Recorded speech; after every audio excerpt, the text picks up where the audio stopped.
Starting Point Coaching and Consulting presents Kairos Conversations, Connecting with Quality, the podcast. Kairos is Greek for the right time, the right season, the right opportunity. This podcast features healthcare quality professionals who share their journeys, their advice, their struggles, how they made that transition into a new and exciting role. My heart's desire is that you find this podcast to be inspirational to you as you make your own journey. Don't forget to share this podcast with your colleagues and friends and rate us on whichever podcast platform you listen to. Thank you for being here.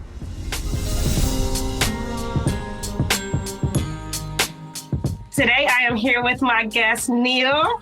Thank you for being here today. Thank you for having me, especially in your time zone. It must be pretty late right now. Totally. Absolutely. So for those who are watching, I am on the Eastern time zone and Neil is in the Pacific time zone. So things work well. Let's start with introducing yourself to the audience. Sure thing. Yes, my name is Neil Bhagat and I'm happy to be here. And I am originally a physical therapist and I still think of myself as a physical therapist with about 20 years of practice. And I have pivoted over to continuous improvement, which is really closely related to healthcare quality. Very good. So tell us about continuous improvement, because I consider that to be a part of healthcare quality. So tell the audience a little bit more about what that means and how you got into it. Totally. So practically speaking, continuous improvement is kind of a newer term. And out in the field, a lot of people might recognize the terms like lean or Six Sigma. And there's a bunch of stuff like that. But right now, we're realizing that there's many flavors and it's better to kind of just lump them all together into continuous improvement or operational excellence. If I can nerd out a little bit, if you actually go to the thinkers that kind of started all this stuff, you know, in the lean movement, we think of a guy named Deming, which might be a familiar name to you. Well, Deming taught some other people and eventually became lean over in Japan and then made it back to the US. Then in the healthcare quality movement, as described by the IHI, the Institute for Healthcare Improvement, that's a common ancestor. Deming taught some other folks. And then there was the founding of the IHI and the pediatrician who founded that. And then you have the healthcare quality. So we are basically cousins. We're basically close cousins. Absolutely. So what kind of things do you continuously improve? So the way I'd like to think about it is, bottom line, what we improve is process. So if you think about innovation, what people usually think about first is like technology. Like when you think of innovation, you think about your smartphone or computer or some kind of technology. But there's actually many types of innovation. And one of those types of innovation is process itself.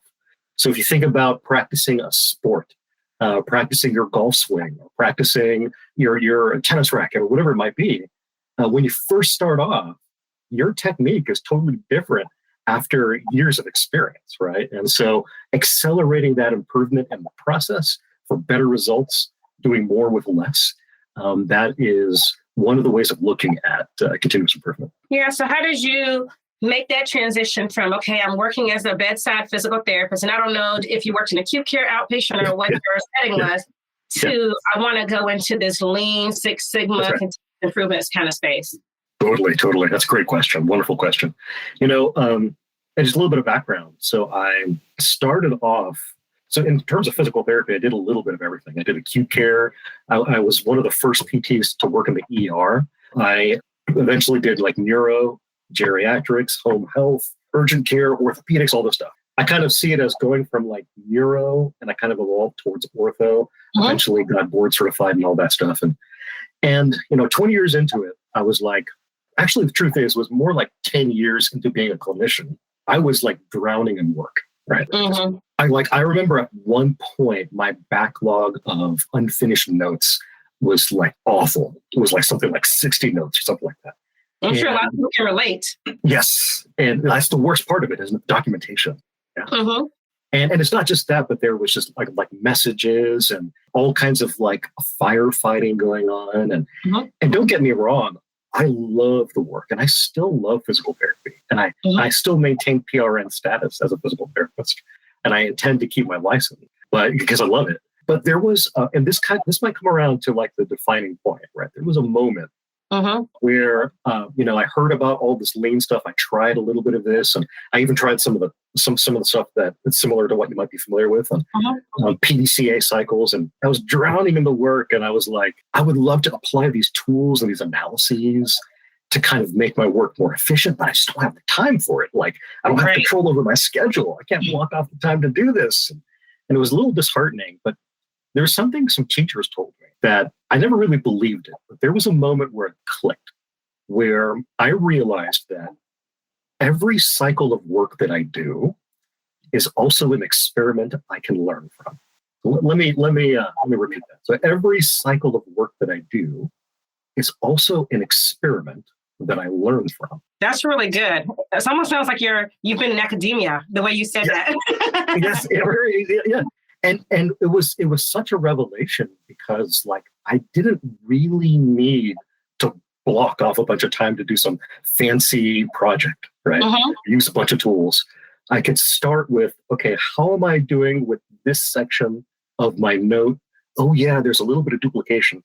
I'm just going to cut that duplication out and see what happens, like in a couple hours, right? And with a couple patients later, I'm going to see what happens. And doing that every day, shaving off 1 second at a time.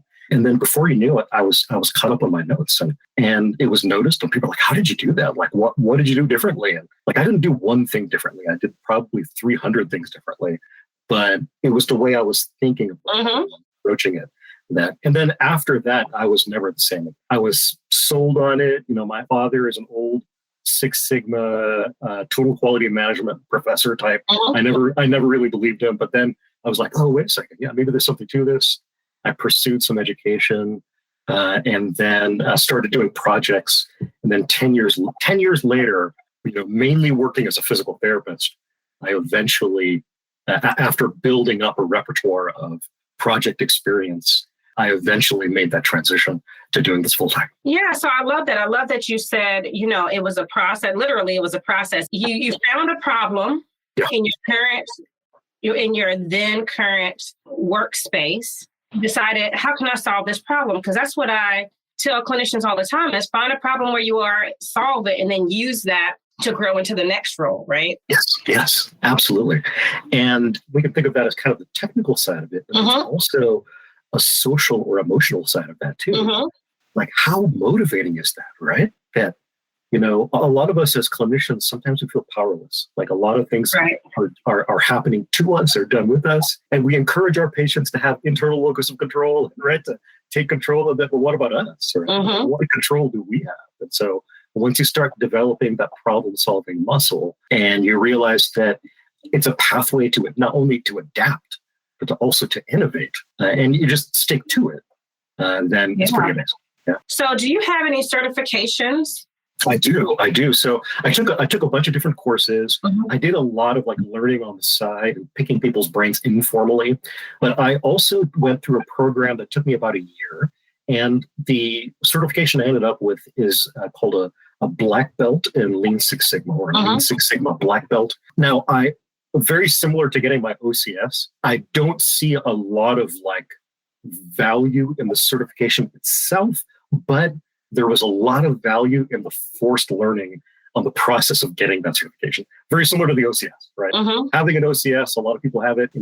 We can have a debate about how useful it is, but all that learning that you did halfway to getting that OCS, it was very similar for my black belt.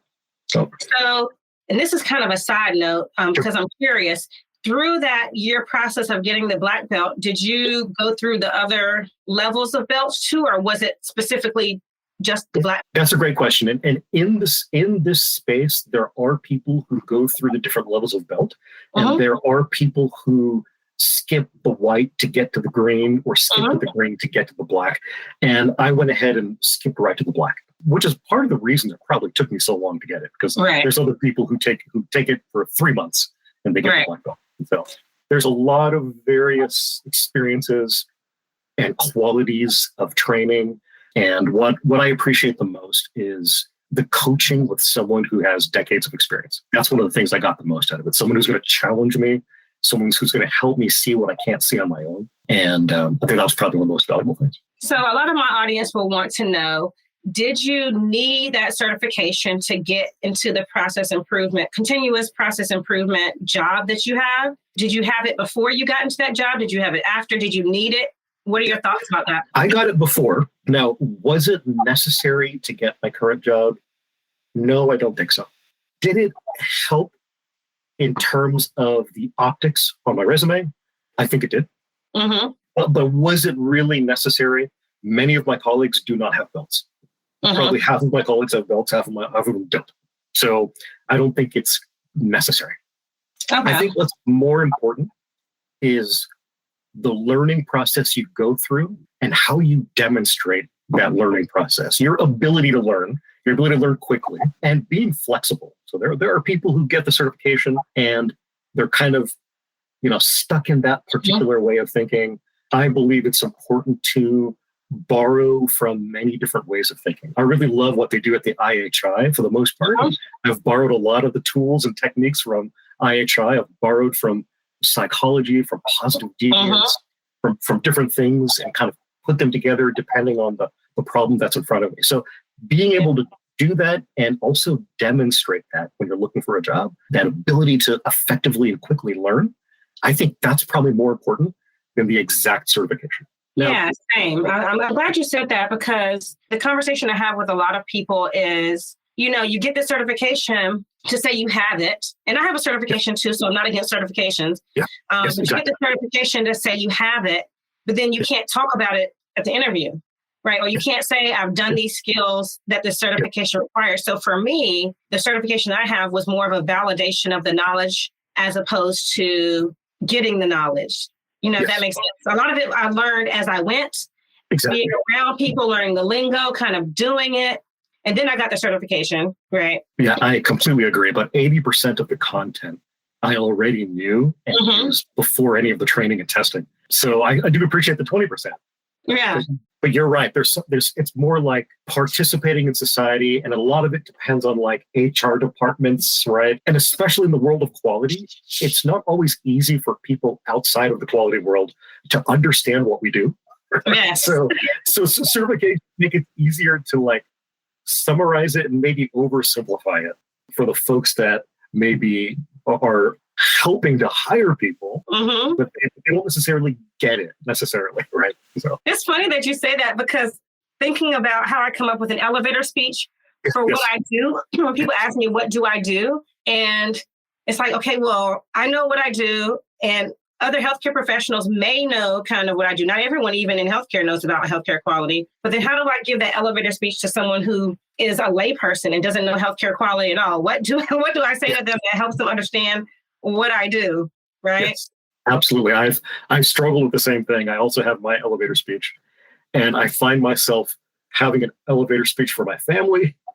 Yeah, exactly. For friends, elevator speech for a clinician or whatever it might be. But yeah, totally. I totally get it. Absolutely. So what barriers did you encounter when you made that transition into continuous process improvement? Great question. For me, the whole process was very organic. Like I never really intended to pivot until it just sort of happened. But like as I was working as a clinician, I was doing a lot of side projects, and most of the time not getting paid for it. It was like doing stuff in between patients. And, a lot of people are looking at me sideways like, Neil, why are you working for free? Right? Exactly. Right? And I'm like, I'm not really. This is an investment in the future in my mind. And so patience was a big benefit, right? But in terms of barriers, there wasn't a lot of hard barriers, but I can think of one thing. I think fear. And I think there's a couple of ways of looking at it. One is in quality work or continuous improvement, operational excellence, we are equipped with frameworks that enable change. Now, change, people fear being changed, right? So like, absolutely. And on top of like, people don't really clearly understand what we do. We come around all enthusiastic about applying all this stuff. And then people are like, hold on a minute. Like, what are you saying? Like, what are you saying? You want me to change? Am I doing something wrong or yada, yada? So that sort of thing, that inertia for change, that fear of change or fear of being changed, that is all over the place.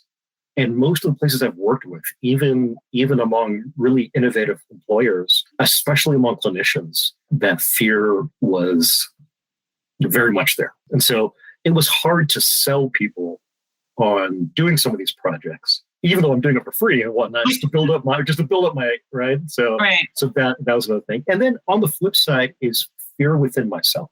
I mean, if I take an honest look in the mirror, there are times where I might be acting or not acting because of hidden fear that I'm not seeing or acknowledging. And I think it's important to take a really honest look at yourself to realize that the person in the mirror, that is the biggest source of barriers more than anything else. No, there's a lot of things going on in the world, and there's a lot of challenges and barriers and opportunities for improvement. But in my own journey, I felt like it was within was the biggest battle. Hi, friend. Are you listening to this podcast wondering how you can start your own journey into healthcare quality? Or maybe you've already started, but you're hitting some roadblocks and getting stuck at the application process. Well, my friend, I've got a free resource for you. After you finish listening to this episode, head on over to my website and grab the ebook, Top 3 Mistakes Clinicians Make When Transitioning into a Non-Clinical Role. The link will be in the show notes section. Now, enjoy the rest of the episode. So going back to something you said a little bit earlier, you said at the point, you started changing some stuff in your current workflow with your documentation and making improvements to that. And then you took some courses and you talked to some people and you took the black belt. And that whole process took about 10 years. 10 years, roughly speaking. Yes. Yeah. Okay. So can you talk people through that so they understand, if that 10-year process was because I'm running up into barriers with getting the job, or was it you saying I just need to study some more, or was it just timing of things, or kind of what was that process? Totally. So like why did it take 10 years? Why did it take so long? Right? Because 10 years sounds like a long time. And the truth is I probably could have done it faster. And I think for me, there's a couple things that made it 10 years. One, I always loved being a PT. So a lot of my colleagues are burnt out, and for good reason. And a lot of clinicians are jumping ship or making transitions or pivoting. And there's a lot of great reasons for that. But I don't feel like that I'm in the same situation as that. So I still love PT. I still love doing the work. I do acknowledge that there's some problems in the system.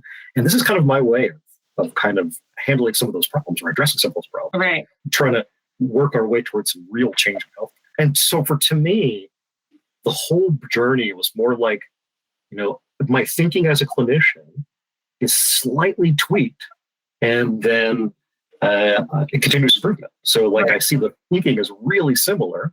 The surface level stuff like tools and artifacts, that looks a lot different. But what's happening in the brain, how I think as a PT is really similar to how I think as a continuous improvement person. So just to double back to the question, it took me so long. And a lot of it was, I really enjoyed PT, and I stuck with PT. And I like where I was at, doing PT full time and doing some of the continuous stuff on the side. Over time, my love for the continuous improvement stuff started growing and growing and growing. And so it wasn't that I was leaving one thing for another. It's just my love for another thing grew a little bit more. And so it was really organically how I shifted over there. And so if I had more motivation, I think I could have done it faster. I think it could have been a much shorter journey. But after 10 years, I had a long list of project management experiences, but most of it quality related, and leadership, committee leadership, working group leadership. So that really helped on the resume. Yeah, and I think that's valuable because, like you said, a lot of people are burned out, and for good reason. And I think it's okay to also still love therapy or the PT role, because I think that also keeps you relevant in the continuous process improvement space, right? Because you still know the workflow of the clinician. You still can understand from the ground level what kind of things are barriers and what things kind of need to be worked through. And you're not just speaking from theory. So I'm sure that helps to some extent with some of your colleagues or with the people that you're trying to help change, like you were saying, or change the process, that they say, okay, well, Neil gets it. Absolutely. And I believe that was a really big selling point that helped me get hired, that helped me get considered at multiple places and get hired eventually in the kind of role that I'm in. is being a clinician. Because, for an example, many of my colleagues in my team, they're not clinicians. Most of them are not. Me and one other are the first people to get hired as clinicians. The rest are like industrial engineers. Yeah. My boss is an engineer, so right. Bridge the engineering right, and the clinician. Exactly. And we have a political science person. We've got several like operational leader types, like management types. So I feel like there is a demand, and I'm predicting there's going to be a growing demand for clinician perspective, clinician background in the space of quality, in the space of continuous improvement, especially as the system faces more and more pay for performance instead of pay for service. So all the important stakeholders are saying we are tired of paying for stuff that's not working anymore, and it's going to change. And whether you like it or not, we're going to pay for results instead of paying for just doing whatever. And so our systems perspective, our data-driven perspective, our streamlining offerings, I think is going to be an important part of a better future. For that reason. Absolutely. I mean, we could probably get on a soapbox about this, but we should have been at the table. Right? Absolutely. Improve quality of patient care without people who know about patient care. Yes, exactly. Right. Exactly. That's a whole conversation for another day, but that's something I'm passionate about too, is we need to have a voice at the table as the clinician with the clinical background, with the face-to-face patient background, with the interdisciplinary team, collaboration, all of that. We, like you said, we can think from a systems perspective because that's what we do. That's what we do. We can think on our feet because that's what we do. Yeah, absolutely. 100%. And I think one of the barriers is a lot of, I personally think that the problems we face in healthcare are not super simple. I think it's a pretty complex problem. Right. It's a pretty messy knot to untie. And there's a lot of feelings and a lot of passions mixed up in there. And so for that reason, it's really easy to resort to a natural adversarial problem-solving culture, kind of like in a courtroom. Right? And I think one of the things that we can bring to the table is a collaborative problem-solving culture. And stakeholders do not have to be working against each other or negotiating across from each other. We all want the same thing. And we have scientific thinking. We've got a huge growing body of data. Let's just point the same direction and work together collaboratively, kind of like putting a person on the moon, right? It's going to be hard. It's not going to be easy, but we're not going to get anywhere just infighting, right? So. Oh my gosh, you said it perfectly. So what advice would you give someone, another clinician maybe, who wants to take the same path that you've taken? They want to get out of patient care, whether it's burnout or they just want to use their clinical skills in a different way. They want to do something different. What advice would you give them? So I tend to be really an abstract philosophical kind of person, right? But I think that the most useful stuff is really simple. And I think probably the best piece of advice I've ever received is never give up. It sounds simple, but it is much harder. It is hard. Don't give up. Keep learning and don't stop. Keep reflecting and don't stop. And face yourself in the mirror in an honest way. So it sounds like really philosophical stuff, but it is real. It is true. You may come to a point where you feel alone and you have no one backing you up. In retrospect, you do, but sometimes we feel that way, right? So just keep sticking to it and keep learning. And maybe more practical advice in terms of like a first practical step to take is take a class, take a course, right? Just get to know what the quality world is about. Clearly define why you're interested in it. So I think it's really helpful to write down a purpose statement. And write down what motivates you intrinsically. Write down your intrinsic motivators, what's your purpose, and what change you want to see in the future. The more clearly you can see where you're at, the more clearly you can see where you're going, write it down and make it as measurable as possible. Then step by step, the pathway will become more clear. So continuous process improvement for yourself, right? Yes, exactly. Continuous process improvement, narrow it down to a specific, definable kind of data driven, right? Measurable, you said, step. Measurable, exactly. For me, it was like I had a lot of feelings about healthcare, right, and waste in healthcare, and I had a lot of feelings, and we all do. We all have our opinions, we all have our feelings about it. And I thought to myself, okay, what's my true north? I want to do something to help healthcare improve. That's a little bit vague, right? And I try, okay, then what are some of the things I can do? Oh yeah, so I can apply these techniques and these methodologies. Okay, when and where can I do it, right? Like, okay, yeah, I don't have control over my schedule and it's easy to make excuses. Okay, what do I have control over? My documentation. There are some things I can do. I have some control over such a simple thing as documentation. And I'm going to run the experiment and learn and learn and learn. Okay.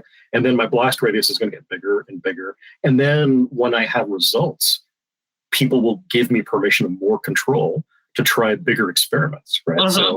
So that's a living thing where you write down your purpose statement, you write down your true north, you write down your intrinsic motivators, and then you're going to go back and update that, right? So that's you keep learning, you keep reflecting, and then you change the stuff that you're doing. You want a clear picture, but then you want that to be flexible. And so we don't really learn from experience. We learn from reflecting on that experience. That's John Dewey. We do not learn from experience. We learn from reflecting on our experience. And so, but yeah, it all boils down to it. I love that. That's awesome. Okay, so last two questions. You kind of touched on this first one a little while ago, but what was your defining point? Yes. My defining point was what I described before. It was roughly about 10 years ago. And at that point, I was 10 years of being a PT and just drowning in work, getting stressed out, not yet burnt out, but on my way to getting burnt out. And realizing that my every increment of work, my every cycle of work is also a kind of scientific experiment, which doesn't require a lot of extra work to do. So if I could just write it down, track down what I learned from every experiment that informs the next experiment, that was a defining moment. And for me, that had a huge motivating. It converted me from being a defeatist with lots of excuses to being proactive and being and trying to be an innovator and to conquer my barriers. That's really good. All right. How can my network support you and the work that you do? Yes, absolutely. I'm sure there's lots of ways that it's possible. And one of the first things that come to my mind is giving us a forum for sharing ideas, sharing contacts and opportunities. That's one of the first things that comes to mind, but I'm sure that it can grow into more. And just to kind of piggyback off that, for those who are watching this who may wonder how Neil and I know each other.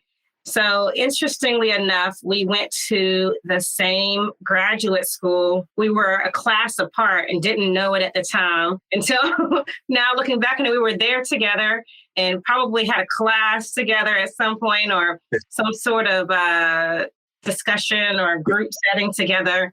This was like several years ago, like 2004. Yeah, way back. So a long time, or 2003. Well, probably 2003 because you graduated in 2003. I think so. Yeah. And I got there in 2002. So somewhere in that 2002, 2003 time frame. And then we reconnected somewhere between LinkedIn and another social chat that we're both on. Yeah, Slack. Yeah. And Slack, so it's so interesting how you just get to meet people or reconnect with people. And going back to what you said about creating opportunities to be able to have these kind of conversations. I think it's super important for people to realize that people like you, people like me, people like other people are willing to connect, have those conversations, share knowledge. It's not a me versus you thing. There's space for all of us. Yes, absolutely. And, I just wanted to point that out because it just triggered something you said, just triggered me to think. I think sometimes people think, like you said, that they're all alone. Yes. And there's lots of people who are willing to share advice, share knowledge, give tips, and really so that people don't have to feel alone.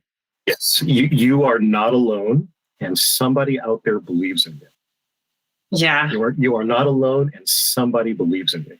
And so that's why connections are so important, right? Because you start to see how awesome people are. It's not just politics. It's not just, opportunities. But you start to see the potential in people and how much potential you can unlock in others.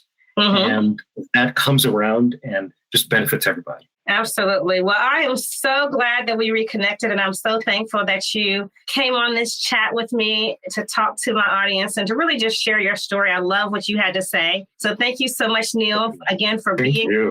Absolutely. Thank you for the invitation. Thank you for, staying up late to do this and making this happen, and for everything that you do. It's much appreciated. Thank you. Thank you so much for joining in. Your support means everything. Be sure to subscribe to the show, share this episode with your friends and colleagues, and rate the podcast on whatever podcast platform you're listening on. I'd love to hear from you, so find me on LinkedIn at BrandyDPT or on my website at www.definingpointcc.com. Enjoy the rest of your day.